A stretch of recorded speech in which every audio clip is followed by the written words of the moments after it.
দেখেন, আজকে এসএসসি এর পরীক্ষার রেজাল্ট দিয়েছে, কয়েক মাস পরে হয়তো এইচএসসি পরীক্ষার রেজাল্ট দিয়ে দিবে।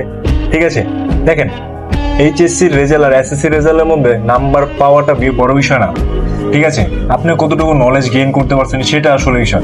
এখন ধরেন একটা খারাপ ছেলে এ প্লাস পাইছে, কিন্তু একটা ভালো ছেলে এ প্লাস পায় নাই, তাতে কি তার লাইফ থেমে যাবে কিংবা সে কি তার লাইফে বেশি দূর আগাইতে পারবে না? বিষয়টা এমন না।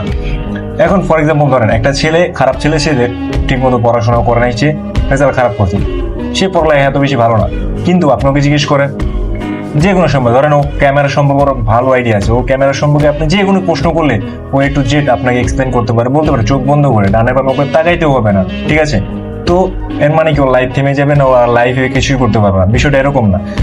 নলেজ আর নাম্বার পাওয়া দুটা জিনিস সেম না।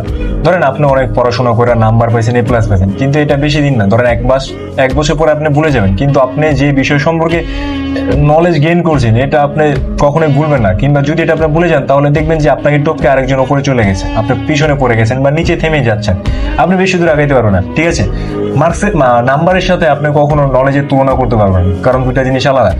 যে এ প্লাস পাইছে ওর মার্কস অনেক ভালো, কিন্তু ওর নলেজ নাই, ও পরীক্ষার জন্য যে প্রিপারেশন নিছে এ প্লাস পাওয়ার জন্য, ওর যে নলেজটা গেইন হয়েছে ওই নলেজটাও বেশি দিন মনে রাখতে পারবে না। সেম গোষ্ঠী যে ছেলে রেজাল্ট খারাপ হয়েছে, ও ধরেন বিভিন্ন বিষয় সম্পর্কে ভালো জ্ঞান থাকতে পারে, ধরেন গেম হইতে পারে, ক্যামেরা নলেজ, কিংবা ধরেন যে কোনো কিছু খেলাধুলা সম্পর্কে কিংবা ফুটবল সম্পর্কে ওর যেটা পছন্দ ওই সম্পর্কে অনেক ভালো নলেজ থাকতে পারে। ওর ওই নলেজটাকে যদি ভালোভাবে কাজে লাগায় তাহলে ও লাইফে অনেক দূর আগায় যেতে পারে। আপনার লাইফে এ প্লাস বা রেজাল্ট কখনোই আপনার সাকসেস ডিপেন্ড করে না। ঠিক আছে, আমি সত্যি কথা বলতে আমি আমার লাইফে কখনো এ প্লাস পাই নাই, তার মানে কি আমার লাইফ থেমে গেছে কিংবা আমি বেশি দূর আগাইতে পারি নাই, নাকি আমি নিজেকে থামিয়ে রাখছি?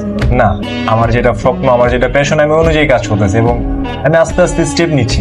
ঠিক আছে, আমার বিশ্বাস আছে নিজের প্রতি যে এক সময় সাকসেসফুল হব, আজ না হোক কাল না হোক কোনো একদিন। এই কিন্তু হাল তো ছাড়বো না, হাল ছাড়া যাবে না। ঠিক তেমনি রেজাল্ট আপনার লাইফে কখনোই কিছু আসে না, এটা নিয়ে মন খারাপ কিছু নেই, যেটা হওয়ার সেটা হবে, খুবই স্বাভাবিক বিষয়।